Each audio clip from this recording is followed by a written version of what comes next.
Hola, ¿qué tal? Muy buenas noches. Mi nombre es Jaime Chincha y en el Perú de hoy nada está dicho. El presidente Pedro Castillo emplazó hoy a quienes alientan una vacancia en su contra, no solo desde el Congreso. Se anuncian marchas para el día de mañana en las que el señor Rafael López Aliaga se muestra como promotor, patrocinador de estas movilizaciones contra la presidencia del señor Castillo. Esto fue lo que dijo el jefe de Estado.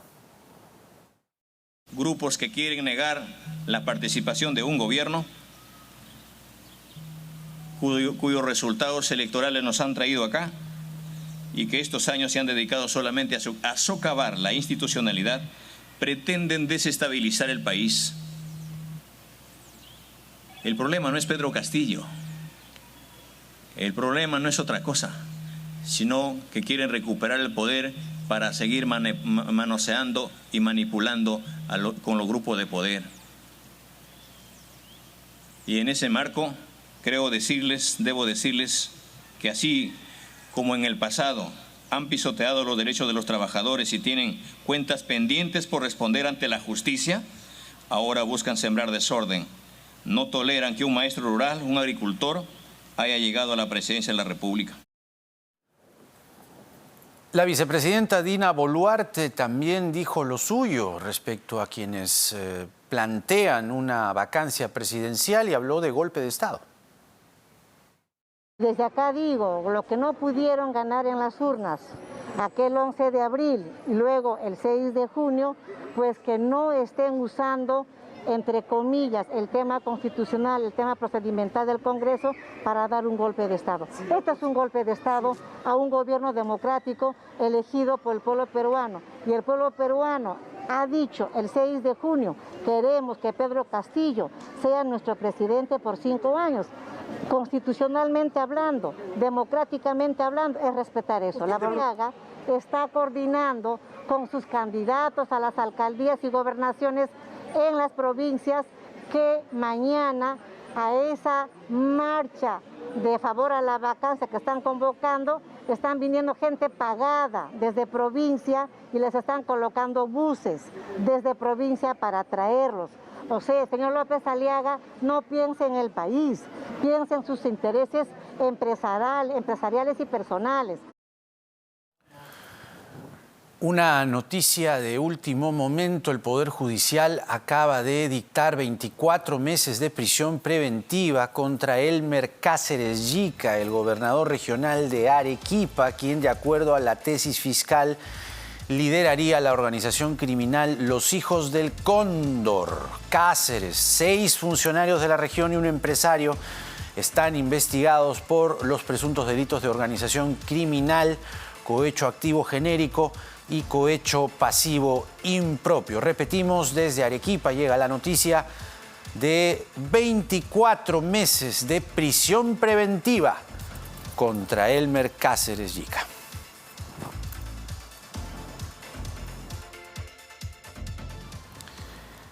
Y hoy, siguiendo el repaso de los hechos de la jornada, Bruno Pacheco, que renunció al cargo de secretario de la presidencia, pese a su renuncia, pese a los $20.000 que se encontraron por parte de la Fiscalía en el armario de los servicios higiénicos y alrededores,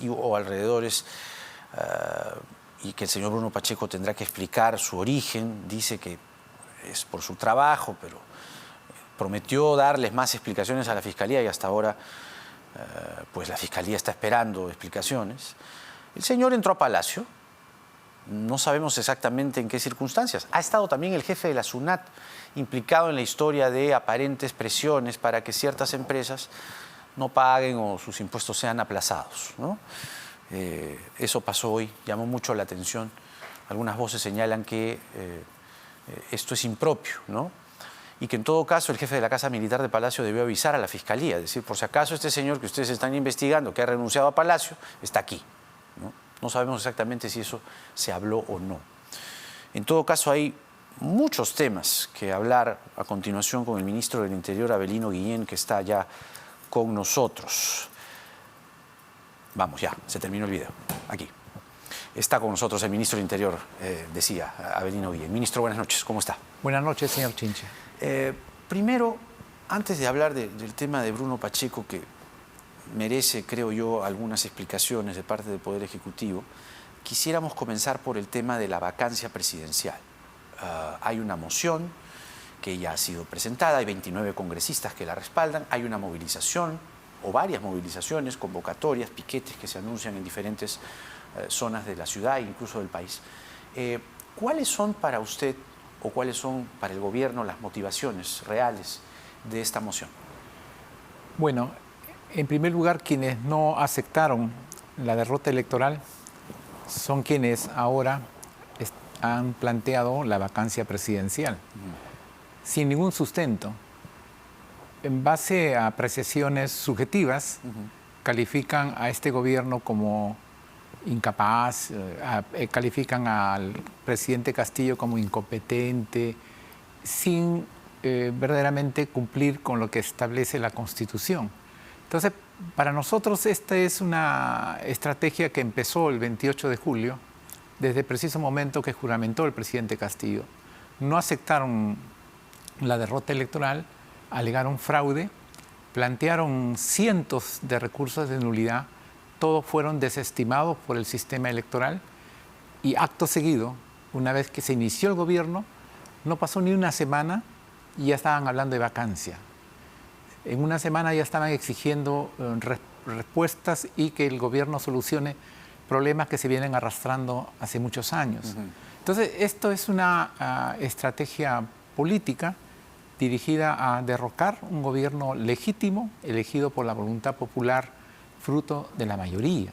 Ahora, pero las motivaciones que aparecen en el documento de la moción hablan desde dineros desviados del gobierno regional de Junín a la campaña presidencial, el asunto de Bruno Pacheco y las aparentes presiones al jefe de la SUNAT y también con el tema de los ascensos, la inestabilidad económica y todo lo demás. Uno podría decir que es una crítica dura a lo que han sido estos poco más de 120 días.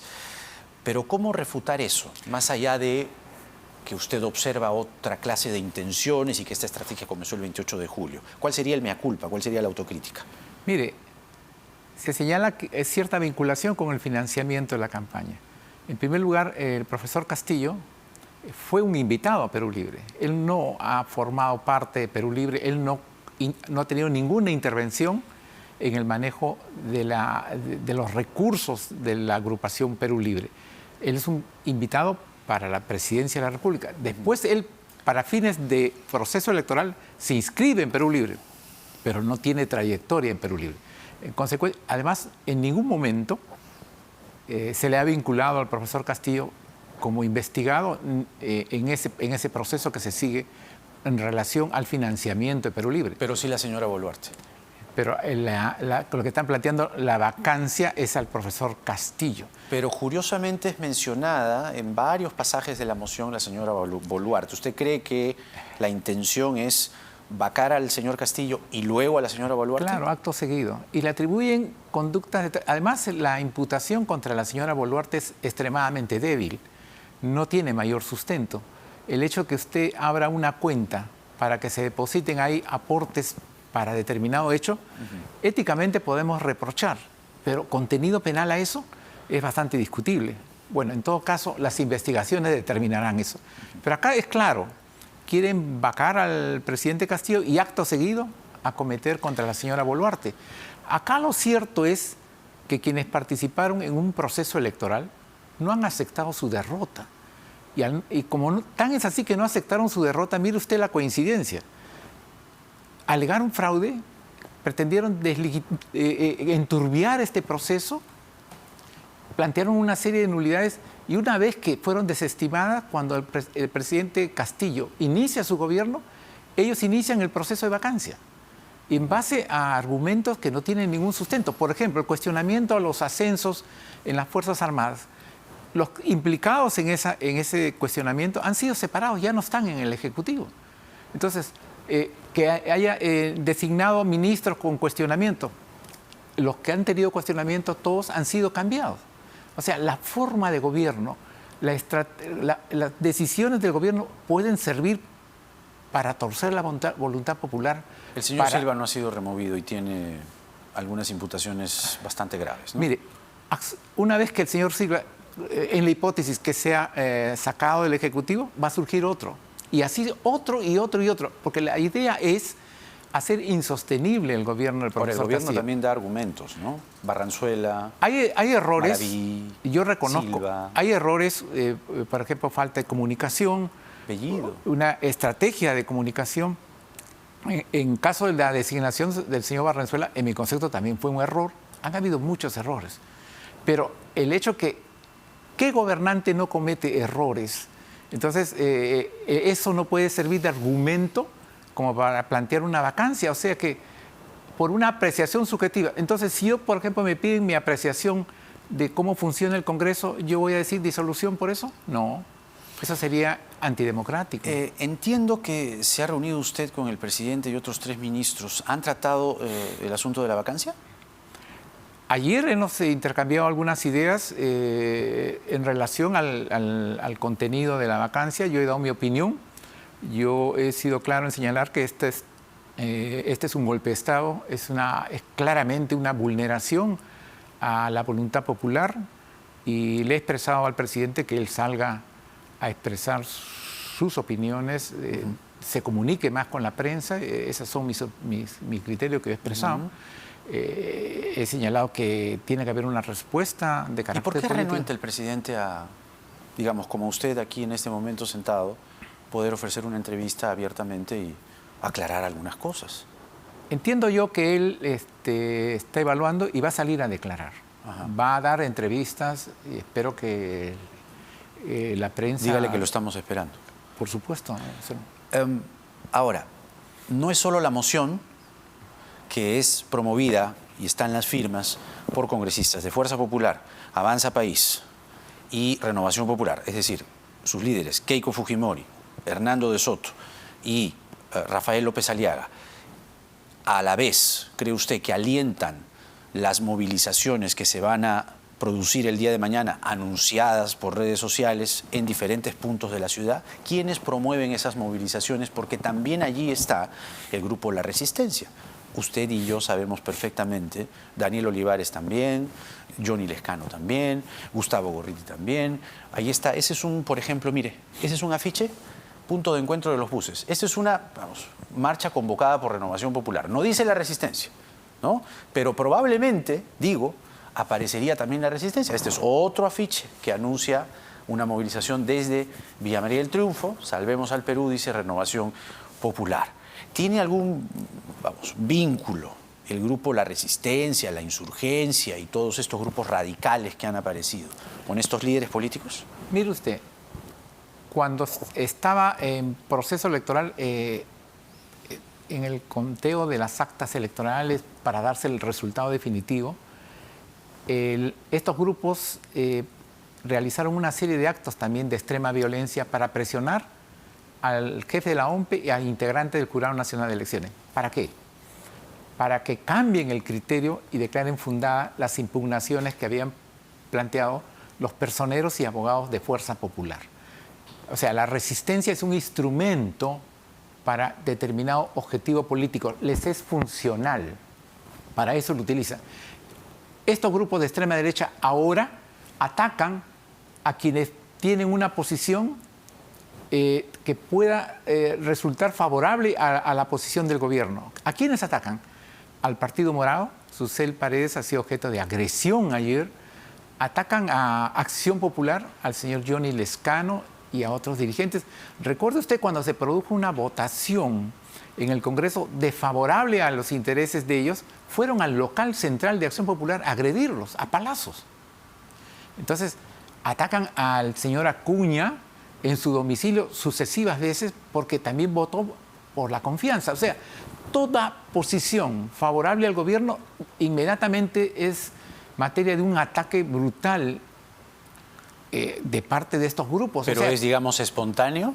Eso corresponde a una planificación. Esto tiene una estructura vertical, tiene un equipo un órgano de decisión, una cabeza. ¿Quién es la cabeza para usted? Yo tengo claro que ahí hay intereses, hay líderes de carácter, hay políticos. ¿Quiénes? Yo creo que, por ejemplo, ahí la señora Keiko Fujimori tiene que dar una explicación al país, ¿no? Porque yo estoy seguro que si ella reflexiona y dice basta ya de esto, esto se paraliza. O sea, la ola de violencia. Yo estoy de acuerdo. Usted dice que la señora Fujimori alienta, yo no digo que aliente, a la resistencia. pero yo le digo que ella tiene que dar una explicación, porque son grupos vinculados al fujimorismo. Y en el fujimorismo, usted hasta para pararse y aplaudir tiene que pedir permiso. No tienen libertad absolutamente para nada. ¿Usted cree que tienen iniciativa para tomar este tipo de acciones sin consultar?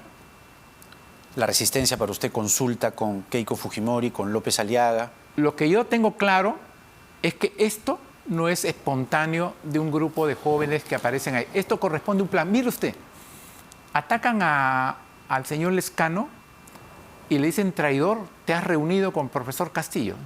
Nadie sabía de esa reunión. Esa reunión fue en Palacio de Gobierno. Ni siquiera yo, como ministro de Interior, sabía de esa reunión. ¿Y cómo sabían ellos? Estaba en la agenda palaciega, en la agenda de Palacio. Pero que se haya realizado o no, lo han esperado en su casa. Ajá. Ya. Ahora, le decía de las marchas porque hemos mostrado los afiches, las convocatorias, y son varios puntos de Lima, y también hay una marcha mañana por el 25 de noviembre, del Día de la No Violencia contra la Mujer, en el centro de Lima, el Paseo de los Héroes. La convocatoria es a las 3 de la tarde en la Plaza San Martín, y probablemente allí se crucen estas dos movilizaciones. Está claro que quienes alientan una marcha contra el machismo y el fascismo, Día de la No Violencia contra la Mujer o contra la violencia de género, no están en la vereda opuesta de la resistencia, la insurgencia y todos estos grupos. Entonces va a haber protección policial, custodia policial para lo que estamos cuidar es intentando llegar a un acuerdo con la marcha por el Día de la No Violencia a la Mujer para que cambien su desplazamiento, en todo caso no tengan ningún tipo de acercamiento con el meeting que ha organizado el señor López Aliaga. Él tiene derecho a expresarse, a convocar una manifestación. Nosotros más bien, yo soy de la idea de que ellos deben participar en el proceso electoral, deben expresar sus ideas. Es la democracia, ¿no? En democracia, el grupo La Resistencia, la Insurgencia, todos ellos que participen, que expresen sus ideas, que entren al debate y que participen, pero ojo, pero que acepten el resultado electoral, pues, porque si en la hipótesis que pierdan, no es posible que pateen el tablero y digan que esto es fraude y comiencen nuevamente con la violencia. No, yo si soy demócrata y participo en un proceso electoral, tengo que tener claro que puedo ganar o perder. Y si pierdo, tengo la obligación, por respeto al país, de colaborar con el nuevo gobierno. Si la señora Fujimori estaría en el poder, yo estaría respaldando. ¿Por qué no puedo respaldar si toma buenas medidas? No tiene que haber odio. ¿Por qué tengo que destruir al adversario? Ahora, la resistencia lo atacó a usted también. Usted no los denunció, ¿o sí?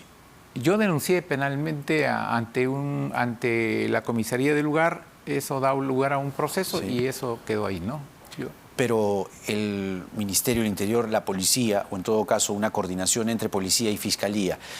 Acá reflexionábamos esta semana, luego de lo ocurrido con Johnny Lescano y Daniel Olivares, ¿hasta cuándo? Es decir, estos grupos van a las casas, atentan contra la propiedad privada, atentan contra la intimidad de las personas, la vida personal de las personas, ofenden. La hija del Lescano estaba con una crisis nerviosa. Es decir, ¿por qué como sociedad tenemos que tolerar estos grupos?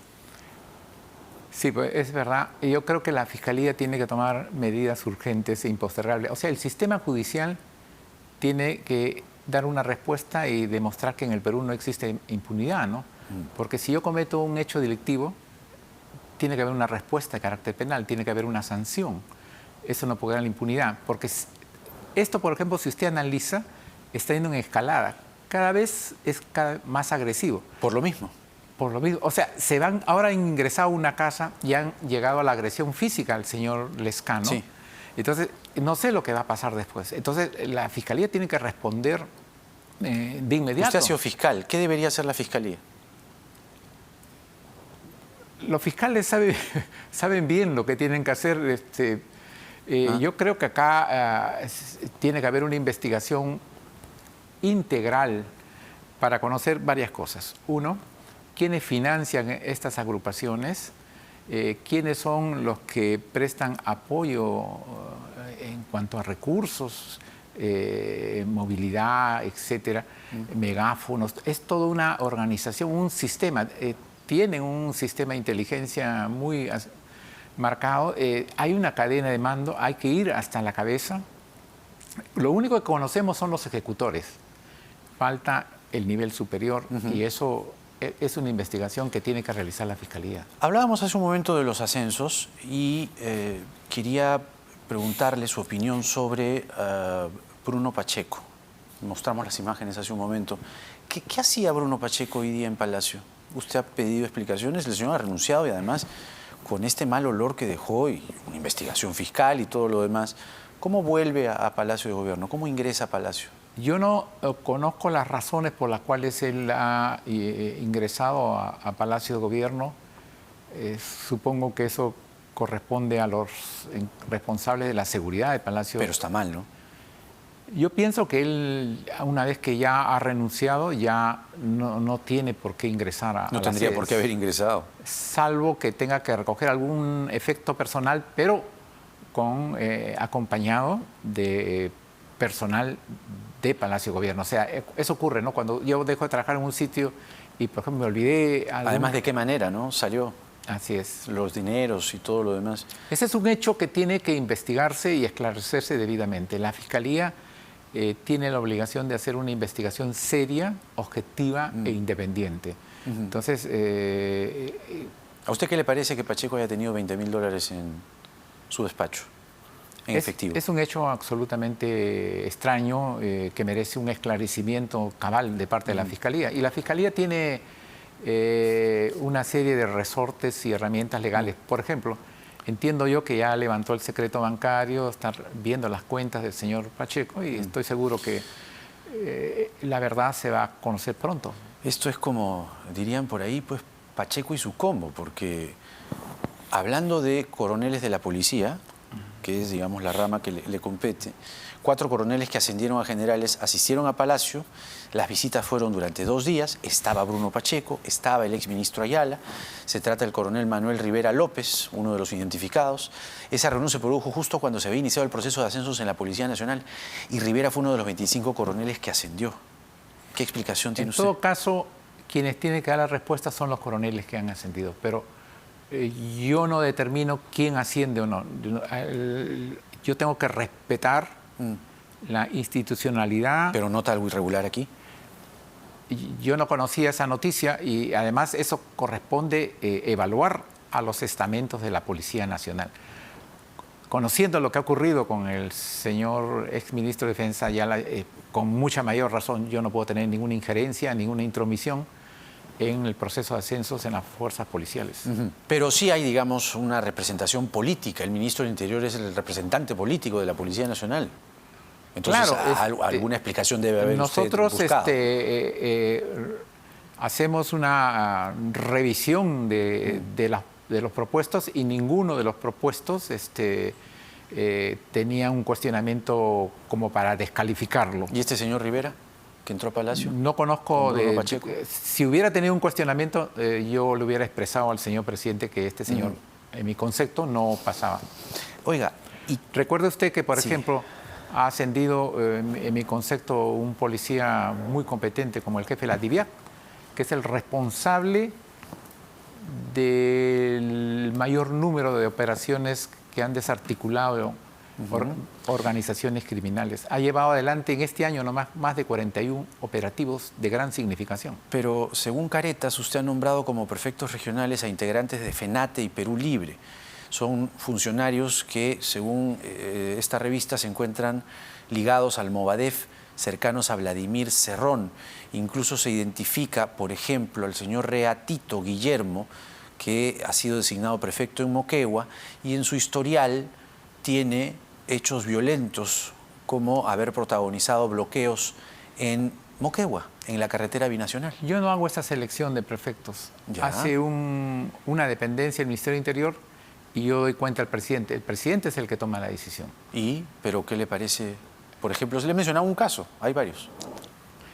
Si hay cuestionamientos en cuanto a la elección de los prefectos, eso se puede solucionar fácilmente. Yo no tengo ningún problema, ningún compromiso con el señor Cerrón. Yo soy muy lejano a él. Así que, por mi lado... Pero usted dice que ha sido el presidente que finalmente decide estos prefectos. Rea Tito, bloqueo de la carretera binacional en Moquegua. Es prefecto ahora. Eso corresponde más que todo, claro, esas son propuestas de la organización política, ¿no? Yo no conozco a estas personas. Fue integrante del Comité Nacional de Rehabilitación y Reconstrucción CONARE, según la DIRCOTE, que también está en su cartera. Sindicato vinculado a Sendero Luminoso. En el 2017 lo acusaron de los actos de violencia durante la toma de una carretera en Moquegua en el marco de la huelga nacional de profesores que justamente lideró el presidente Castillo. Lo que sí le puedo asegurar que ninguno de los que han sido designados tiene sentencia ni procesos penales pero para descalificarlos. Pero según la DIRCOTE promovió estas acciones de violencia. Según la DIRCOTE, pero Sí. eso, y lo que yo veo es si tienen condenas o no. Si hay hechos como para que lo descalifiquen. Pero la idoneidad. Eso es un buen punto. Pero yo lo que le afirmo es que si hay un cuestionamiento severo contra un prefecto designado, eso se puede corregir rápidamente. De acuerdo. Ahora, ¿qué pasa con la propuesta de los militares acompañando a la Policía Nacional en las calles para combatir la delincuencia? De hecho, usted ya ha anticipado que el informe de la policía hecho por su antecesor Barranzuela no amerita la intervención de las Fuerzas Armadas. Es decir, la propuesta de los militares en las calles junto a la policía ha quedado desechada. Esa norma posibilita que la policía solicite el auxilio de las Fuerzas Armadas para que apoye en el desarrollo de determinados operativos. No exactamente dijo eso el presidente. El presidente dijo que iban los militares a salir a las calles, a patrullar las calles. Esa no es función de la Fuerza Armada. La Fuerza Armada tiene una misión constitucional y la policía tiene el rol de perseguir el delito. Entonces yo soy claro que las Fuerzas Armadas tienen otra función y además para que ellos intervengan tiene que aprobarse mediante un decreto supremo en Consejo de Ministros. O sea, digamos, ha quedado desechada la propuesta de que los militares, como se anunció con Ayala Barranzuela, respaldado por el propio presidente. El presidente estaba muy entusiasmado con Barranzuela, con Ayala, incluso con el ministro Torres. Yo tengo claro buscar una figura para que los militares salieran a las calles y combatiesen a la delincuencia. Usted dice que eso ha quedado desechado, me parece, ¿no? Mire usted, ayer han habido 3 operativos de gran magnitud. El problema es que, yo no digo por su medio, la prensa no da cuenta de lo que hace. Ayer, por ejemplo, en el Callao, en el barrio Loreto, que es un barrio duro, ha hecho la policía un operativo importante. 142 detenidos, más de 15 armas incautadas. No, qué bueno por eso. Yo le decía de la propuesta calificada por algunos como populista, incluso a otros como inconstitucional, mire, la que los policía militares no saliesen a las calles. No necesita. No necesita. Ya. La policía es... No necesita a los militares. Mi objetivo es empoderar a la policía y que se reconozca su trabajo y su aporte al país. Acá, mire usted, han muerto 786 policías, han dado su vida por la pandemia, ayudando a la población. ¿Y qué reconocimiento han recibido? Pero entonces, para cerrar el tema, porque hay otro asunto hablando de la policía, para cerrar entonces el tema y zanjarlo, lo de los militares no va. La norma permite que la policía solicite el auxilio. Mientras la policía considera que no requiere, entonces... Ahí queda. Ahí queda. Mire lo que ha pasado en Puno. En Puno, hablando de empoderar a la policía, parece que acá se les ha ido la mano y mucho. Sí. Un periodista de la República, tenemos las imágenes, ahí están. El periodista Liubomir Fernández ha sido agredido físicamente y además enmarrocado por la policía en Puno. Él estaba cubriendo información sobre la toma de posesión del Colegio Politécnico Huáscar en Puno. Y él dice, soy un periodista. Su esposa dice, suéltalo, suéltalo, es mi esposo. ¿Por qué ha sido identificado un mayor, Claudio Dani Osorio Julca, de la policía? Ahí está, tumba al periodista y le coloca la rodilla en su pecho. Escuchemos. ¿Qué tiene? ¿Es periodista? ¿Es periodista? Oye, tranquilo. Tranquilo, ¿qué pasa? Tranquilo. Es periodista, tranquilo.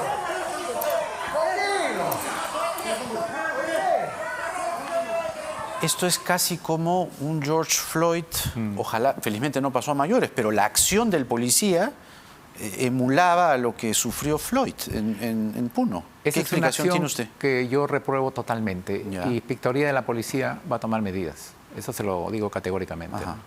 Acá, así como yo respaldo el buen trabajo de la policía, yo también soy enérgico cuando la policía comete este tipo de conductas. Entonces, ¿qué va a pasar con este mayor, Claudio Dani Osorio Julca, de la policía? ¿O qué debería pasar con él?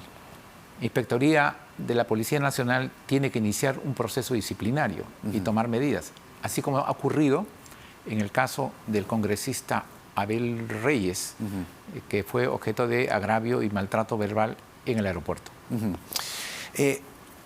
Una última consulta. Uno de los coroneles ascendidos a general es la dirección de lavado de activos y estuvo con Pacheco y Ayala. Se llama Nicasio Zapata Suclupe. ¿Lo conoce?